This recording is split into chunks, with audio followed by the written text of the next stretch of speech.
Thank you so much for joining us here today and for the funky music. This is our Simbi Showcase series event. My name is Helena and we're going to be focusing on global citizenship in the classroom today. So let me introduce myself and my colleagues.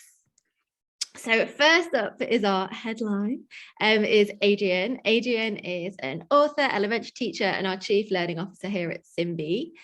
My name is Helena. I'm a speech and language pathologist and the educational success lead here at Simbi. And finally, I'm introducing Hayley, Hayley, you can introduce yourself and tell us some of your housekeeping. Sure. So my name is Hayley and I'm the community engagement lead here at Simbi. I'm also an elementary teacher. What that means is basically I host events here for Simbi as for kids, as well as these Pro D ones for adults. So I'm going to tell you a little bit about how our, it's not a morning, Sorry. is going to work. Just too eager. I just got so excited. You're going to get this cool resource package that has all of the lessons or worksheets for all of the lessons that Adrienne is going to talk about.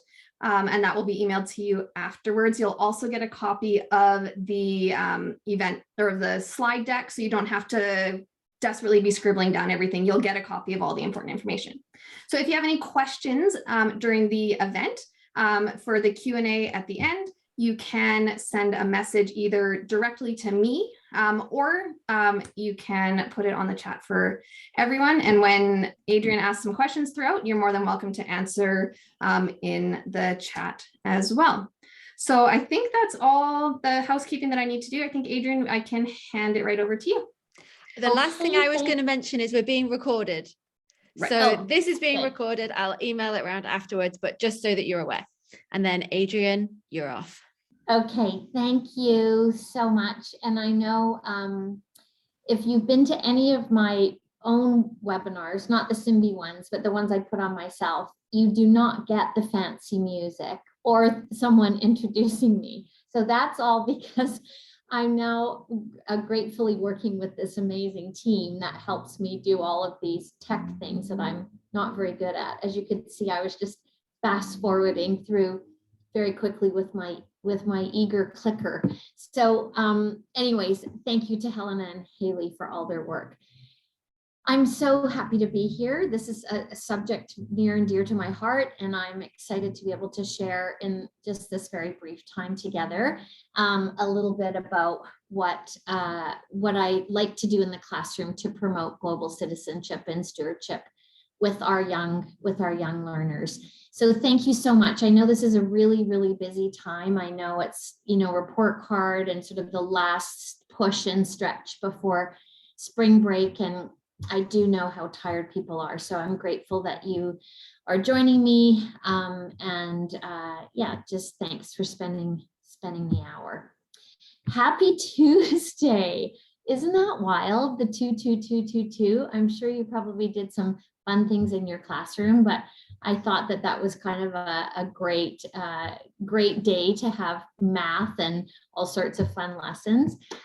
Just before I start, I wanted to do my land acknowledgement. I am gratefully acknowledging that I'm coming to you this afternoon from the beautiful unceded territory of the Silks Okanagan people, where I am currently residing in Kelowna, and I am very grateful to work, live, play, and learn in this beautiful part of the province. So this is me. Most of you know me. Most of you have heard me talk before, but I am a teacher, author, presenter. I just finished my 7th book on poetry, and I have been working with the Simbi team for the last 4 years, the Chief Learning Officer. So I help with the content and the curriculum, and I put webinars on as well. So those are my books. Poetry one is the one on the bottom. I can do a shameless plug for my own books on these during these times. So there's a link that you can go in and purchase them. But this event is being put on by Simbi, and so I just wanted to spend a few minutes. I'm going to start with a little bit about Simbi and then end with a little bit about Simbi. But Simbi is a reading platform, but it has a unique added bonus of being a Read for Good platform. I'll talk a little bit about that, but it's a really, really nice tie-in to the subject of the webinar today. So it's a reading platform, and our goal is we want more kids to be reading more books more often. So that's kind of the goal. But we also are trying to support this notion of, education and readers becoming proficient readers and also leaders. And that will be part of the conversation a little bit later. So 5 things I love about Simbi. It is a global reading platform with that unique Read for Good feature. It's Vancouver based, which I love. It's got an amazing collection of library, amazing content that kids can go on and just choose books and read. It's free. You can get on just go into the onto the platform and start reading right away. There's a trimodal, research-based trimodal method of reading that I'll just show you. So there's the library books. Kids can go in, just choose. It's got some filters for topic and grade level, fiction, nonfiction, there's biographies, there's poetry, there's French. It's great in that sense. So here's the different options. When a reader goes and chooses a book, they can choose to either narrate, which is sort of reading out loud into a recording, so they can record their own voice reading. They can read along, which is listening to someone else's voice read while they're following along the words, or they can read silently. But the engaging platform is also a really exciting thing. This is all being developed, and it's just come with these great Simbi worlds. So there are 30 books in each world, and as children read through their journey, their reading journey, they can unlock and move into different worlds.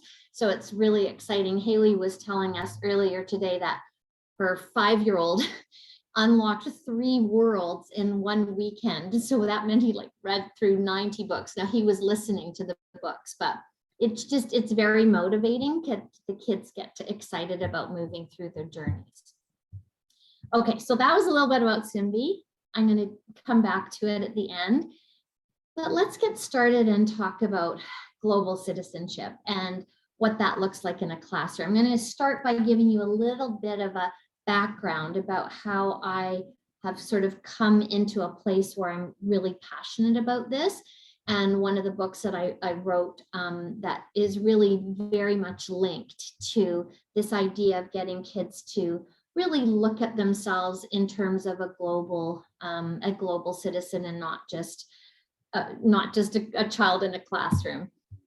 So way back when I first started teaching, which was 100 years ago, there was this different version of a teacher. There was a teacher who knew everything, and our job was to kind of stand in front of the class and deliver a one-size-fits-all message of content. And then it was the child's job to take in all that content and memorize it pretty much, and then take a test, regurgitate it all back. And so this is how I learned when I was in school. This is how I got through high school and university, is memorizing things and then spewing it all back and then completely forgetting everything. But there was this a position of a teacher being kind of like that page on the stage who knew more than the kids, and teaching the students to the content. So very knowledge-based, content-based. But then our world changed because the World Wide Web and internet came along, and all of a sudden we didn't need to be delivering content because kids had content at their fingertips. And so there was this shift, and it's been over time, but most significantly in the last 5 years, we're rethinking what we're doing in the classroom. Because if kids have content in front of them, it's not our job really to give it to them. It's our job to help them make sense of it. So our new positioning is, yes, we're still an important part of their learning process, but rather than sort of considering that we're giving them the what to think, it's more how to think. how to make sense of all of that material and information. And then something else kind of happened when the web and internet and devices and phones and iPads and all of those things came into our world, is that children's play changed, the way children interacted with each other. And so instead of this kind of play, there is this sense of, kids are on their phone and they're on their devices, and that's no one's fault, and it's not a bad thing. It can be looked at as a good thing, but it's changed. It's just all about this transformation, and then how do we find ourselves again? And so kids are spending obviously more time in front of a screen. And so they're not necessarily like when I was a child, I was outside all the time. I mean, I was just like, come back when the street lights come on kind of idea. And there was playing with the neighbors all the time. And so we were outside and we were problem solving, we were playing, and we weren't necessarily as isolated. And, COVID's done a great deal. It's so funny because I remember once when I came home from work and my son, I think he was in high school, and I didn't even know he was home. And I didn't think he was home. And I walked into the living room and there's him with 4 of his friends, and they're not saying anything. They're just sitting on the couch exactly like that. You think, that's so strange to have 5 teenagers in the house and no one's saying anything because they're all on their phones. So we ask ourselves, how is this changing our kids? And how is this impacting how they are in the world and how they're interacting with each other? And if you've been teaching a while, some of you may notice, like, there seems to be more problems getting along sometimes, and there seems to be more, and COVID has done a tremendous amount to impact sort of the social emotional learning life of our students. So just a couple of interesting quotes from, the big guns. So I was listening to 60 Minutes and they were interviewing Bill Gates. This was probably a year ago. And he was talking about how exactly sort of this change of landscape. And he said, an honors degree from Harvard used to be your ticket, like it was your ticket.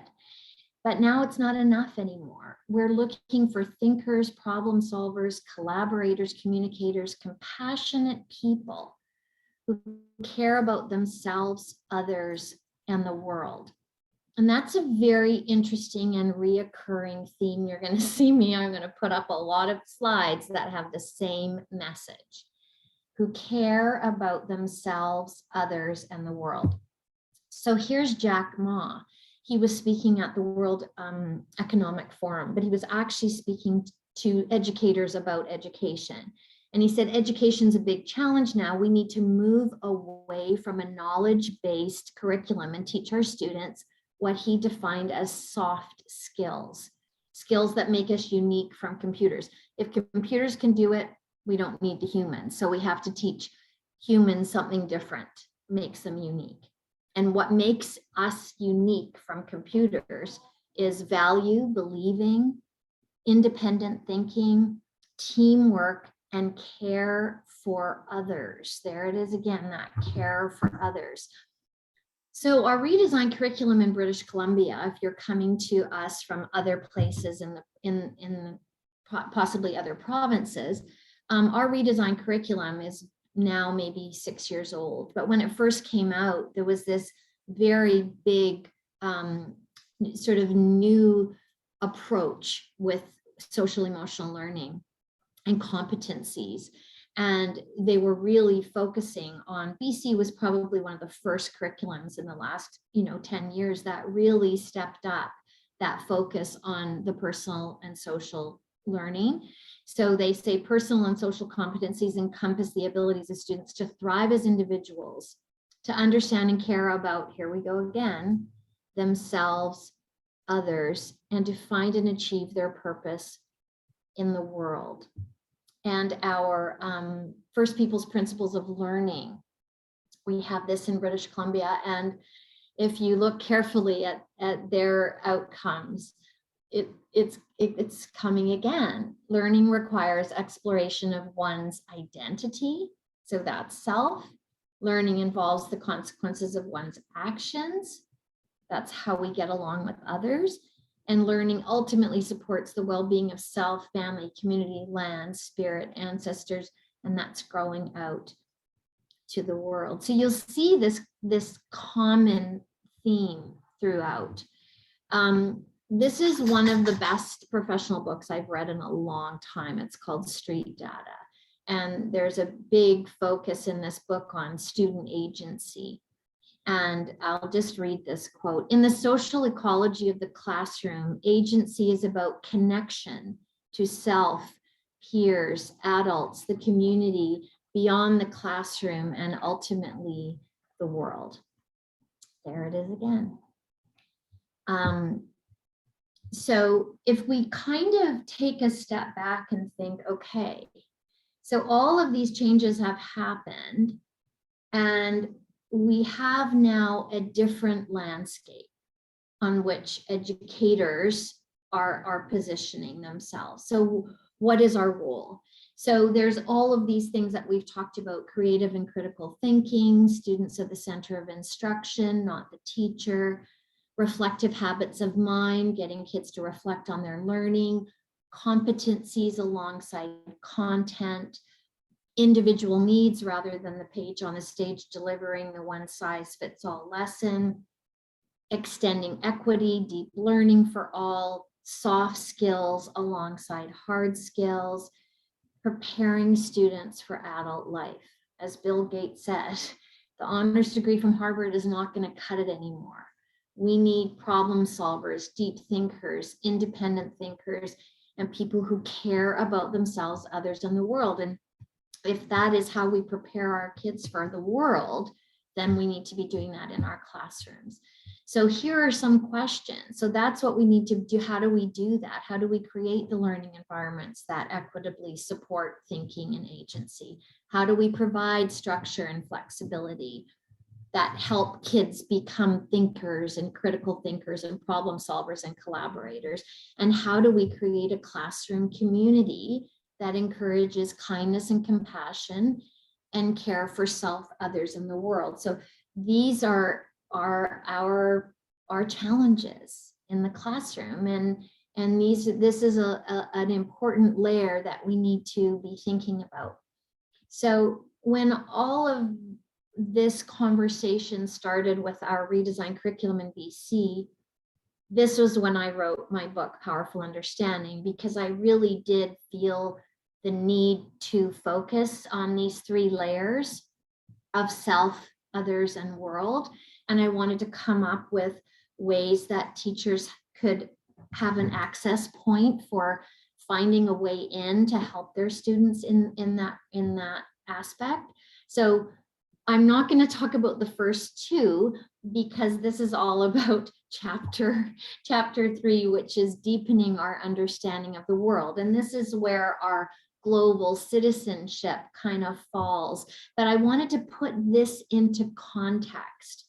Why is this important? Why are we talking about global citizenship in our classroom? And so if you have a bit of that background, it kind of helps you to understand the value and importance of what I'm talking about.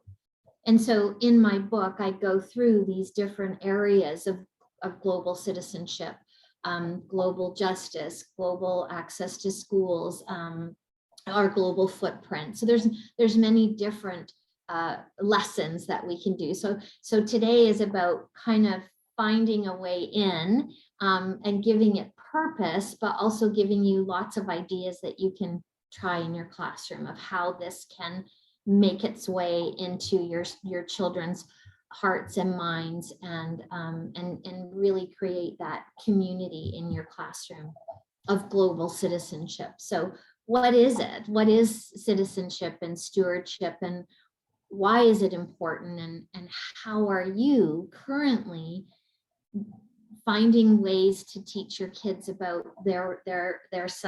themselves and their role in the world? So I'm going to pause for a moment and invite you into the chat. If I walked into your classroom at any given time, what would I see that would be an indicator that this is part of the way that you want your kids to be in their class and learn in your class? What are some units or lessons or anchor books that you might have used in the past to really promote this notion of being a member of the global society? So I'm going to pause and just invite you, any comments or thoughts that you have about anything that I've said. Obviously, you can certainly make a comment on that, something you have connected to, but also anything that you've had success with in the past.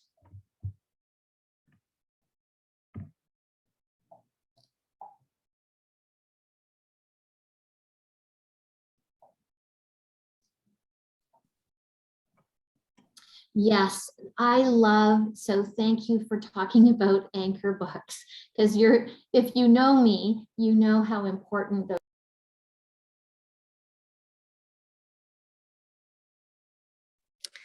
Adrienne, we've just lost you.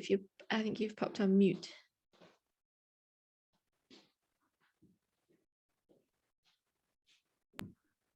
And you're back. Thank you. Sorry about that. I was just saying, thank you, Helena. I was just saying how I loved the comment about the book, The Invisible Boy, because I always find that the anchor books, the picture books, are a really great way of launching those really important conversations and building awareness for global citizenship. Global read aloud, yes, making that connection to readers around the world. World Changer Wednesday, where students learn about people. Oh, I want that. World Changer Wednesday. That is the most, I love that. I might borrow it. It's so fantastic. Did you make, I'm sorry, I don't know who's saying that because it's just a little initial. Is that like a thing, or did you make that up? Because if it's great. I love it.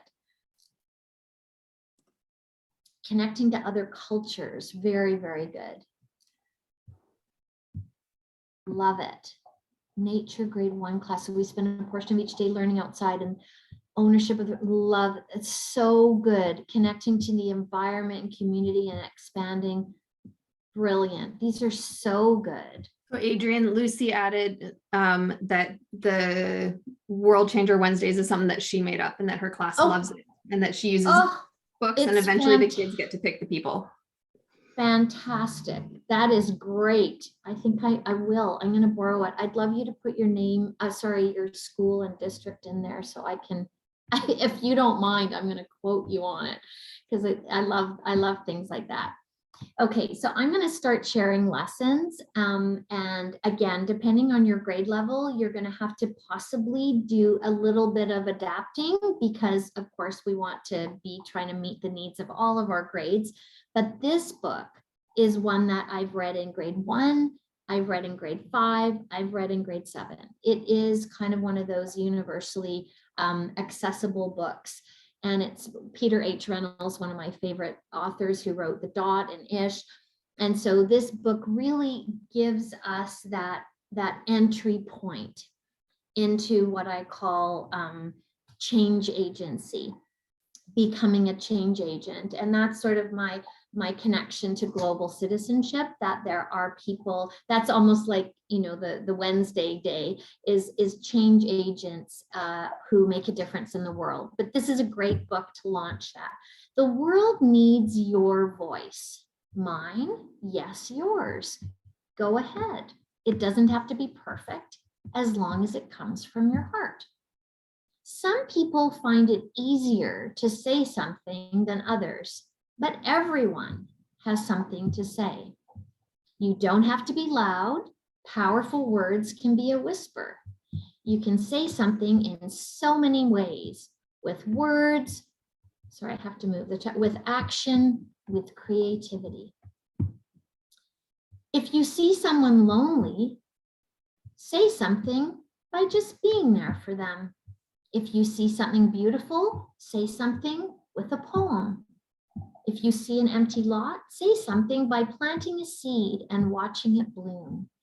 If you have a brilliant idea, say something with confidence. If you see an injustice, say something peacefully. Inspire others to do the same. Sometimes you'll say something and no one will be listening, but keep saying what is in your heart. And you will find someone who listens. Your voice can inspire, heal, and transform. Your voice can change the world. Are you ready to say something? And I just love, there's many things I love about this book, but the one thing I really appreciate is how the author, Peter H. Reynolds, gives us different options about changing the world. And there are some people who feel very passionate about something and who can stand up and speak their mind and do it with, conviction, but we don't all have that. And so what are some other ways that we can make a difference in the world? So that's what I really appreciate about the book. So I introduce students to this notion of it being a change agent, being someone who, and there's sort of 3 steps to becoming a change agent.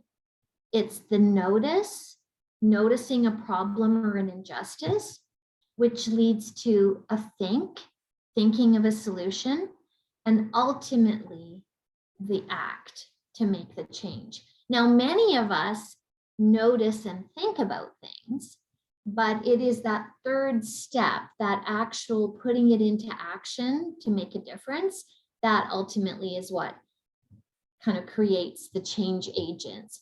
So I spend a little bit of time, and some of you have mentioned this, is introducing children to people who have done this. They've noticed an injustice, thought about it, and really put their mind into an act of change.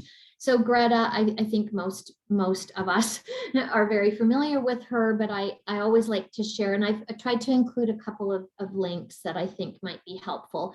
But Greta's very famous speech in her first visit to the UN climate conference when she was just 15, and she talks about and she speaks about how this is such a great quote. I don't want you to be hopeful. I want you to panic. I want you to act as if your house is on fire, because it is.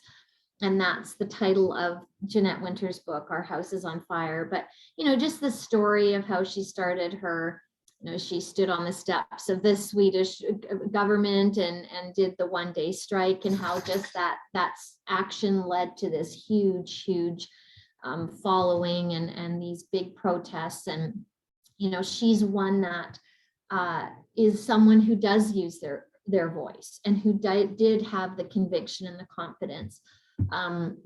Autumn Peltier is equally, to me, a change agent, but maybe not as well known as Greta, but she's from Canada, and she speaks to the clean water situation on reserves, and great books, The Water Protectors and The Water Walker. But what I love about her, this is her many years ago when she was very young, doing exactly what Greta did, but speaking in terms of that water protection. But I love that as she's grown up, I followed her, how she's such an advocate for becoming a change agent, and so encouraging of other people to, if you see an issue, if you see a problem, no one else is going to do it for you. You've got to just, do it. So I love that part of her as well. Emma Stevens, maybe not as well known for as Greta, but she was a young teenager in high school in Cape Breton, and she recognized as an Indigenous young person that her Indigenous language would soon be lost completely. So she wanted to raise awareness of her language to her peers who didn't think it was cool to speak that language. So she co-wrote a Beatles song with her grade 9 music teacher, and she sang it on YouTube, and it went completely viral. If you haven't listened to her sing, you have to. There's a link. it is like, I get teary every time I listen to it.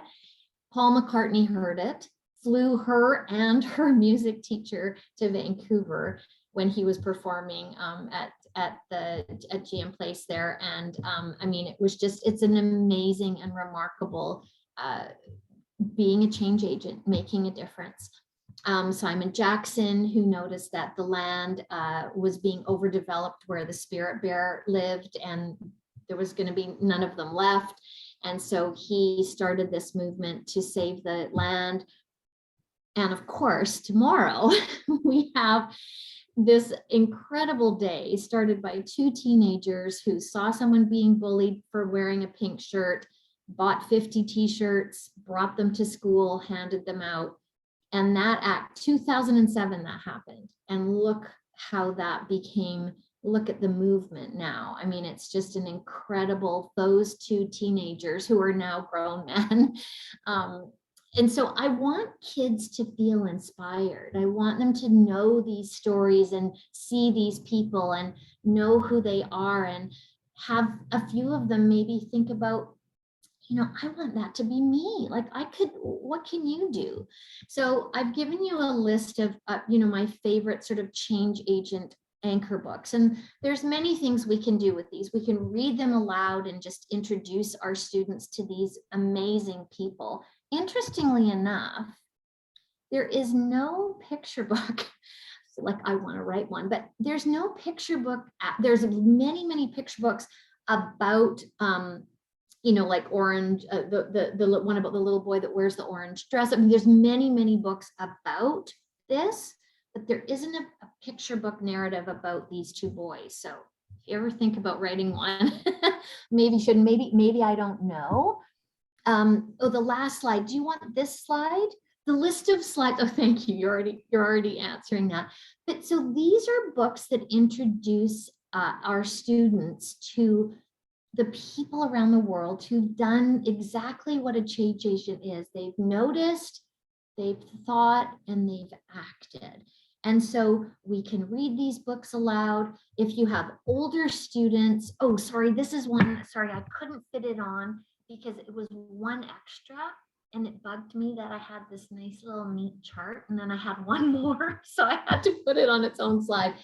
But what I love about this Canadian author, Jamie Bastillo, and this is a collection. So this is like quite a thick book, but it's trailblazers, he calls them, for environmentalists. So these are people who've been change agents for the environment, but it's got chapters with all these people, many of them I've never even heard of, and they're from 7 years old to, what does it got? From 7 to 97 years old or something. Rebel Girls are great. Sorry, Rebel Girls series, women who are change agents. If you teach a younger group of students, grade 1s and 2s, I was always desperate for having a series for younger students that they could learn about change agents. This is a series called Little People, Big Dreams. It's so well done, and it's so accessible to younger kids. So that's also going to be on your book list. And then depending on the way you wanted your students to respond to that, you could have your kids complete a little Champions for Change. It's almost like a little newspaper article on one of these people. The change agent profile, where you think about what did they notice, what did they think about, and what was their action.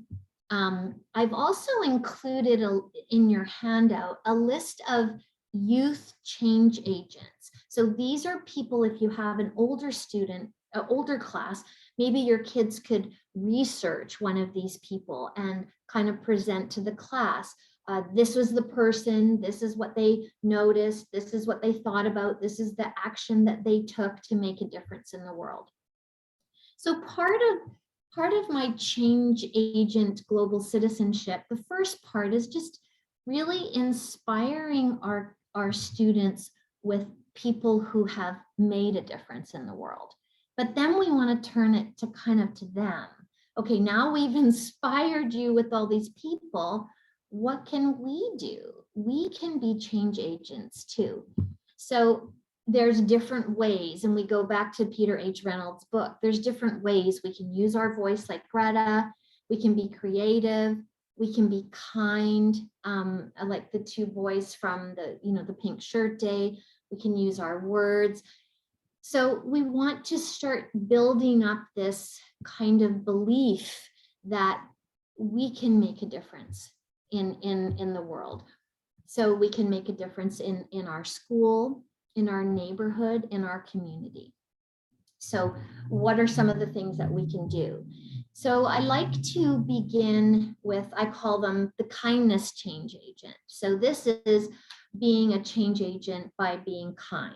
And everyone can be a kindness change agent. We can change the world one small kindness act at a time. And I like to introduce the students to random acts of kindness.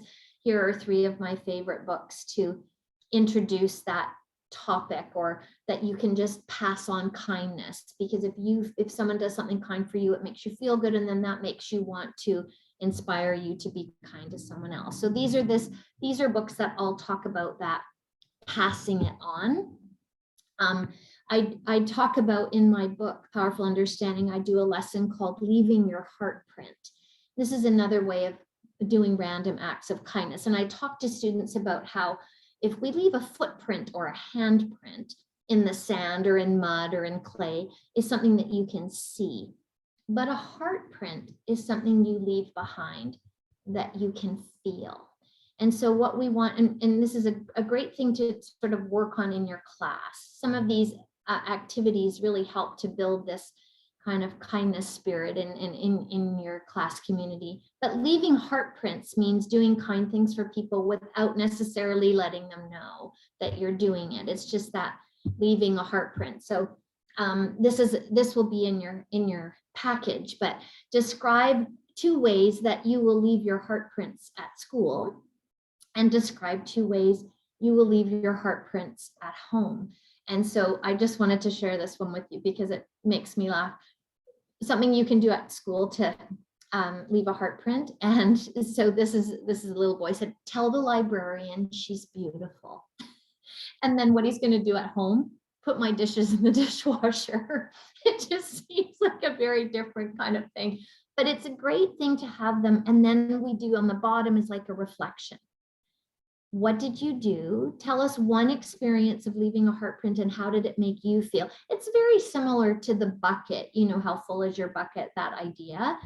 But it's a nice way to I like that idea of leaving a heart print behind, something that you can feel. Now this book's so exciting because it's not even actually out yet. I think it comes out March 1st, but start keeping your eye out for it, because it's called Can Sophie Change the World?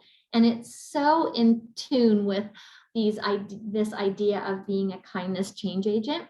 And so the story begins with this little girl asking her grandfather, what does he want for his birthday? And he says, well, I have everything I need, but I'd really love most is for you to change the world. And she says, well, I'm 8. I cannot change the world. I'm too little. And so he says, yes, you can. And he introduces her to a Hebrew term called mitzvah. Now, mitzvah is just a kind deed. And so what he asks her to do is just go around and start trying to create these mitzvahs. And so she does. And she does, the rest of the book is her trying to find little things that she can do. And like this tiny, picking up a toy that a little child had dropped from his stroller in the park. Like that's a kind deed.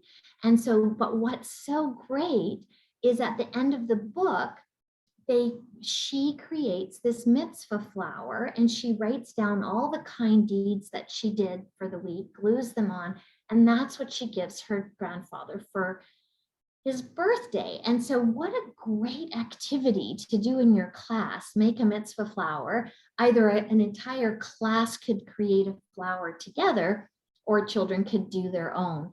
So you're going to get that also a little template in your handout, but that's a really great book to watch out for. It's a good one. So we do sort of the kindness change agent. then we're going to look at community change agents. What can we do in our local community? So a lot of different grade levels, depending on the province that you teach in, focuses on community, different aspects of community. And I always used to teach community, sort of like looking at the community helpers, who they are and what their roles are. But I want to take it a step further with my grade 4s a few years ago. So Scott Ritchie's book, Look Where We Live, is a great introduction to sort of community helpers.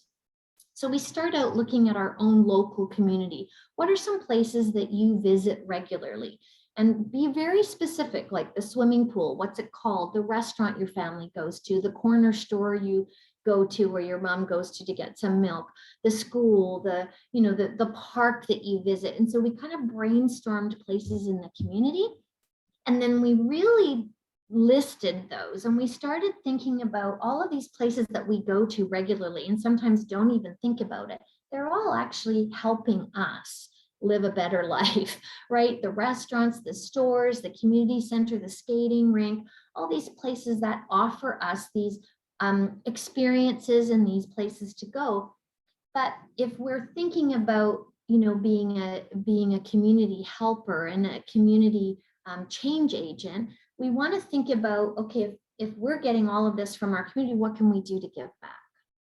And so this is taking this idea of community, but kind of putting it into a different stance. Now that we understand of all these things that we're getting, what are we going to do to help? And so then that bit of a brainstorm, how can I help my community? And of course, I find the books that really talk about how can we promote this idea of community change agency. So Just Help, brand new, came out a month ago. Rise Up and Write is fabulous. It's also a great book for persuasive writing. So this is a young girl. This is great for intermediate. Young girl notices that the butterfly population in her neighborhood is just almost gone, and she can't figure out why. And it's all because of the development, and the plants are gone, and so there's no plants for the butterflies to get nectar, so they're not there. And so she writes all these letters, and she goes to the community hall, and she really uses her voice to make a change. And then what can a citizen do? So they're all great books, kind of inspire. So then what are some things that we can do? So this is basically kind of a brainstorming that you can do with your class, but really we want our kids to choose one and see if they can try to work towards a goal of making a difference in their community. Now that can either be with their family or with your class. You can do that as a class. And so this is choosing one place that you go to in your own community that you visit regularly. You're gaining from that place. Now, how am I going to give back to my community? So this was a child who picked his temple, and he goes there with his family every week. And what are the things that I get from the temple? So what am I going to do? I'm going to give back to my community. I'm going to have a garage sale. I'm going to try to then donate the money. And now whether or not the kids actually go and do these things, it's hard for us to really monitor that. But to me, it's the seed planting. What we're doing is we're trying to fuel that little inspiration under their feet to kind of get them thinking like, I actually can make a difference. I can do something that is making a difference. So this is just a very quick glimpse into an amazing teacher that I work with in Kelowna School District 23. And she's now a literacy coordinator support teacher, but a few years ago, she was she taught in a classroom, and she had come to my workshop. She worked through reading Powerful Understanding. She got very excited about the whole idea of community change agency. And so she started this inquiry, and she started to think like, how can we, that's part of their learning, how can we connect to and contribute to our local community? What do we need from our community, and what does our community need from us? So a similar thing to what I showed you. So they did lots of discussion, what are we gaining and what can we do for them? She then took the kids, this was pre-COVID, you can tell.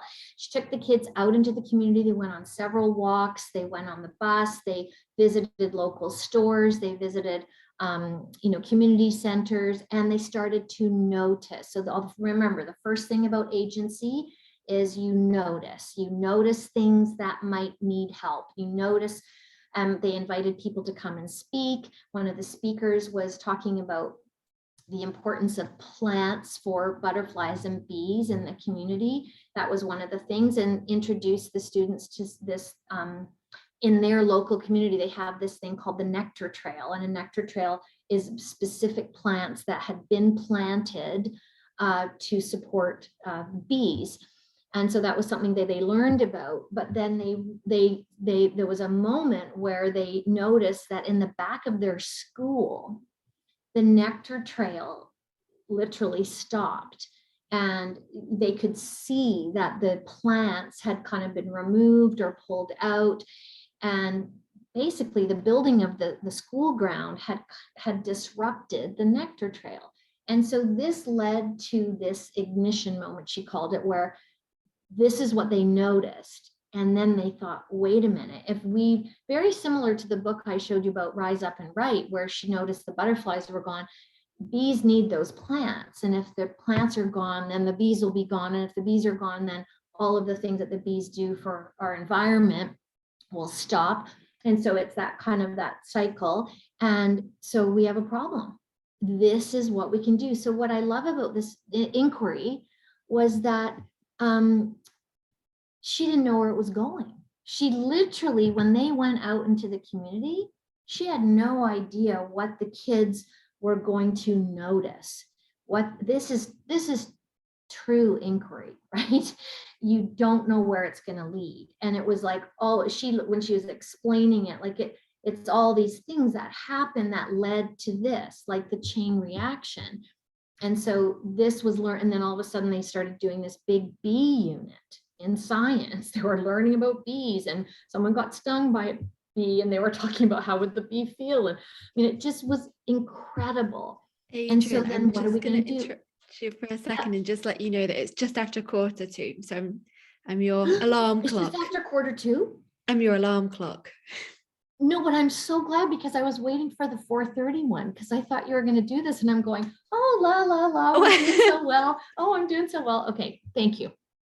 So what they ended up doing is writing letters to Home Depot and their Garden Works store, and telling them what they discovered. And so these are grade 3s writing these letters of persuasive letters. And it turns out that Rona, I think it was Rona, donated all this stuff, and 2 people from Rona actually came to their schools, taught them how to build flower boxes. The Garden Works donated all the bee plants that they needed. So basically this class created the nectar trail that had been disrupted.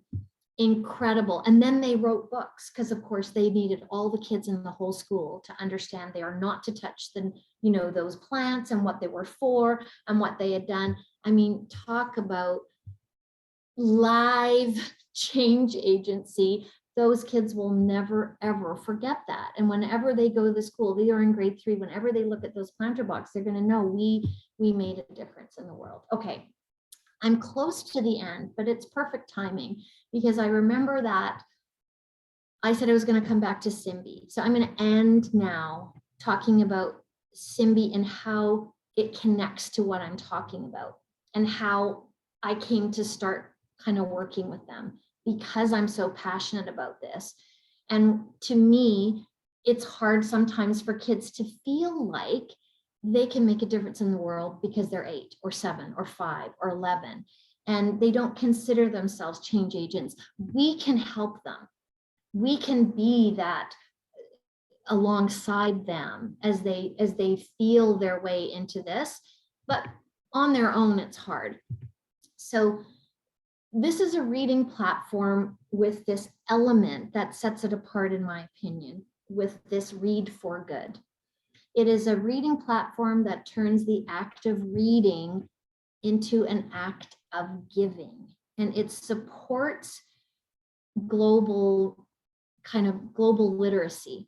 So this is kind of how it works. Children can choose to read a book. They either read along or they narrate.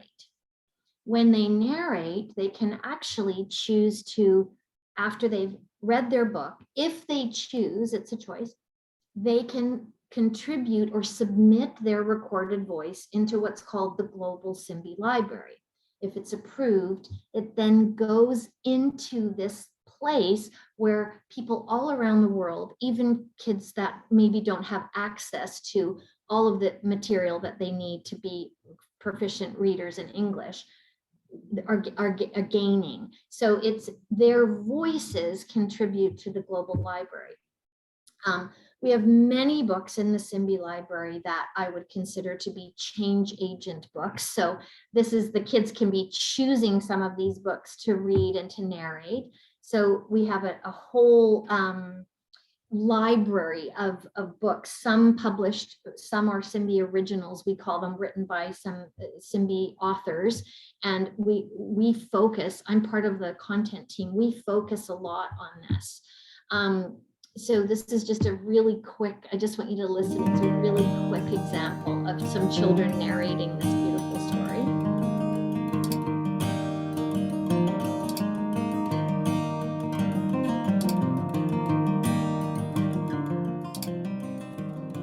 If instead of a person, I were a tree, how would I live differently? Connected though I might not see, to roots that are my family tree. Among my brothers I would grow, providing shade to those below. Looking out for those much smaller, reaching up to those much taller. Taking only what I need, and spreading life with every seed.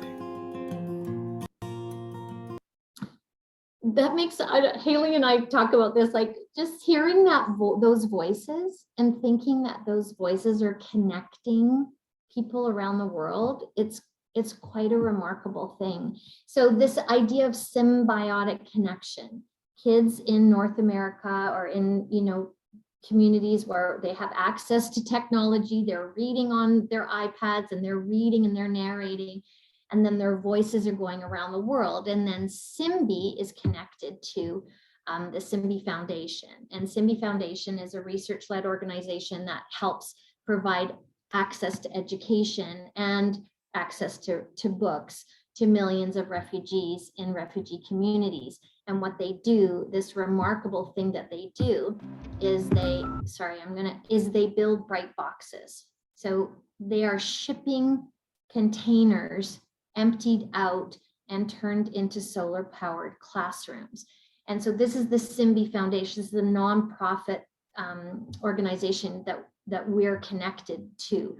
But when your students start to realize where their voices are going, the power of that and the motivation that they can help. So this is a Simbi solar powered classroom, and the picture in the middle are those kids. Those students are actually listening to my students' narrations. This was early Simbi days, like 3 or 4 years ago. And the founders, Alex and Aaron, had gone to Uganda and the refugee camp, built the solar powered classrooms and took that photo and sent it to me. And it was just incredible to think about that. So sharing that connection, and every week. So I'm going to pause this for just a second. You know how if you have a Fitbit, you get sort of your weekly progress report. So on Simbi, every week, the user is going to get their progress report. And what that does is it gives them, their stats, how many books they've read, how many books they narrated, how long they spent on it, their streak, but also it gives them their impact report for how many people around the world listen to their voice. So I'll just show you this. So there it is. So you can see by this person, there's how exciting to think that 482 people in the United States listen to me read, and 136 people in the Philippines listen to me read a book. So, and then every week, of course, you're going to watch those numbers go up. So I love that part about Simbi. Oh, I almost wrecked this. Okay, Okay, there we go. Okay, I'm almost done, but I want everyone to try Simbi. Go on tonight is free. The access to those library, that global library is free. Go in, just start reading, narrating a book. It's so fun. And then you'll start getting your impact report. And then, you can maybe set your class up. It is the most motivating thing to me to think that we can help our kids be change agents with all these other things. And I'm not trying to do a commercial for Simbi. I mean, it sounds like I am. I wanted to give you all the other pieces of global citizenship, but I wanted to end with this because I work with this company because I believe in this. I believe that our kids can be change agents, and this is one way by lending their voice to the global community of readers is so good. Okay, I'm going to stop. I'm going to turn it over to Haley to Helena. Helena is going to talk about the Simbi Kickstart, and then I'll come back at the end. Okay. Thank you so much, Adrienne. I'm learning so much. It's just so wonderful to hear everything. So if you're interested in learning more about Simbi, it's such a lot to cram into today. So we're doing a 30-minute Simbi Classroom Kickstart this Thursday at 4 p.m. And we'll be going through exactly how Simbi works. There's a couple of questions about what's free on the site, and we'll be going through all of that too. And I'll be showing you how to get your classroom set up. So you can sign up at www.simbi.io/events. Or if you want to talk it through one-on-one, drop me an email and we can do that too. Awesome. Thank you, Hannah. So I just want to say before I talk about the upcoming events is that what sold me on Simbi was the whole global library and the connecting to globally. And I think, especially if you're teaching older grades, there's so much tie into social studies and so much curricular content that you can get just by looking at the impact reports and connecting that way. But also I have my own 5-year-old, and he doesn't actually read yet, but he practiced over and over again a book until he had it memorized. And he was so excited to add his voice at 5 to the global library. So anyhow, but I do want to tell you about our next couple things, because we have these Simbi Showcase series events, and then we also do student events. So April is kind of a super fun month. April is Earth Month, and it's also Poetry Month. So Adrienne is coming back, and she's going to be doing a webinar on her book, Powerful Poetry, which will launch us actually into basically a whole month. We're going to create a whole month of resources for you that ties poetry into Earth Month and into connecting to nature. So we have the Powerful Poetry webinar, and then we will be doing a week later one with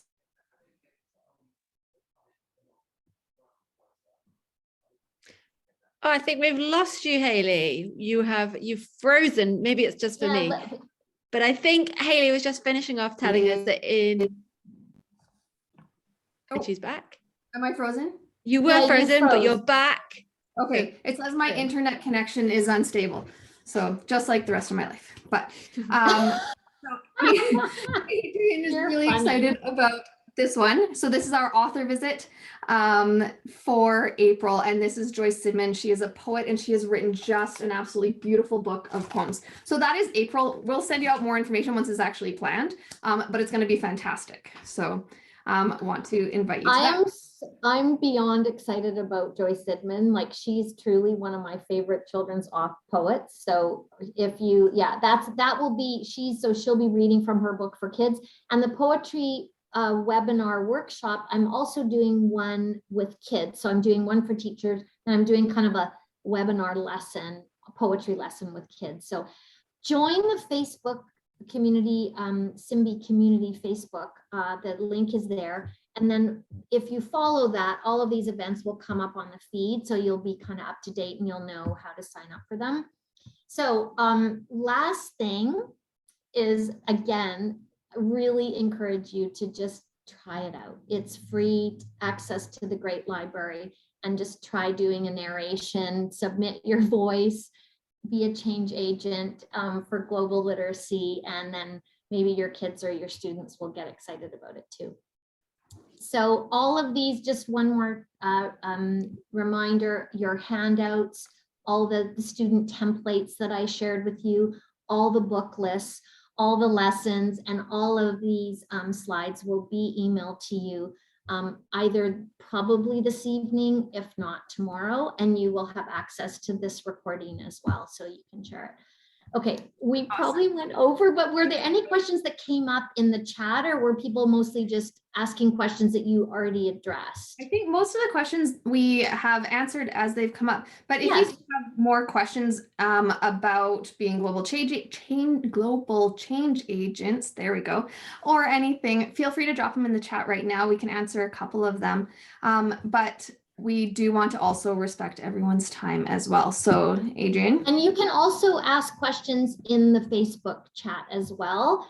I just wanted to say thank you so much to everyone for coming. I hope you feel a little bit inspired, a little bit excited about maybe going back and introducing your students to some of these amazing people and some of these amazing books, and just getting them to feel, you know, empowered that they can really do make a difference in the world, even if they're just littles. So thank you so much, everyone, for coming, and I wish you well as you forge into the last few weeks of school, and happy spring break. Thank you very much. I'm going to stop the sharing. We'll stop the